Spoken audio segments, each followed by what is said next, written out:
আপনি শহরের মাঝখানে কিন্তু থাকেন গ্রামে, আপনি মানে ফিল করেন, হ্যাঁ, যে গ্রামের রাস্তা ভাঙাচোরা রাস্তা, দুকুর দুকুর করে যেতে হচ্ছে। দেন আপনি একটু পরে অন্ধকার হয়ে যাবে, এখন হচ্ছে একদম সন্ধ্যার আগে, তো একটু পরে আরও অন্ধকার হয়ে যাবে, জায়গাটা একদম নিরিবিলি হয়ে যাবে। এরকম জায়গা একদম শহরের মাঝখানে কি পাওয়া সম্ভব? আমার তো মনে হয় না।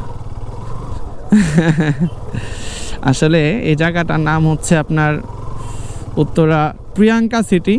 এটা ঠিক দিয়াবাড়ি থেকে যখন আপনি এন্ট্রি করবেন এই জায়গাটা অবস্থিত। এবং আমি যেটা ফিল করছি যে দুর্দান্ত, মানে এই জায়গাটা আপনি এনজয় করার মতন জায়গা আর কি। কেন বললাম, এই যে দেখেন পুরো নিরিবিলি।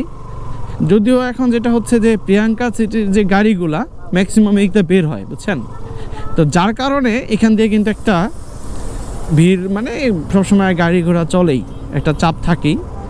বাট আমি যেটা খেয়াল করছি যে এই যে প্রিয়াঙ্কা সিটি, এটা হচ্ছে গেট প্রিয়াঙ্কা সিটি। আমি আর গেট পর্যন্ত যাব না, আমি জাস্ট ঘুরে নিব। ওই যে গেট হচ্ছে ওইটা। তো এখন যেটা বলার জন্য আসলে ভিডিওটা করা, সেটা হচ্ছে এখানে একটা চা পাওয়া যায়। তো এই চাটা খুবই মজা। আমি আগে দেখা যায় এটা একটা নেশার মতন, আমি চাটা দেখছি এটা নেশা, মানে কেন জানি না আমার কাছে ফিল হয়েছে এটা একটা নেশা। মানে সেই কত দূর থেকে, ধরেন আমার বাসা হচ্ছে উত্তরা 11 নম্বর সেক্টর, সেইখান থেকে আমি দিয়াবাড়ি আসি খালি এক কাপ চা খাওয়ার জন্য। এই চাটা দাম বেশি না, মাত্র 15 টাকা, একদম খাঁটি দুধের, জাল দিতে দিতে এটা একদম ঘন করে ফেলে এবং খুবই মজা। আমি যতবার খাইছি এ পর্যন্ত প্রত্যেকবারই মনে হয়েছে যে একটু ডিফারেন্ট,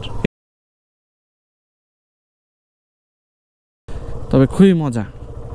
আপনারা ট্রাই করতে পারেন। এখানে পার্কিং করে একটু পর পর একটা সার্কেল আসে এবং প্রচুর ভিড় জমে।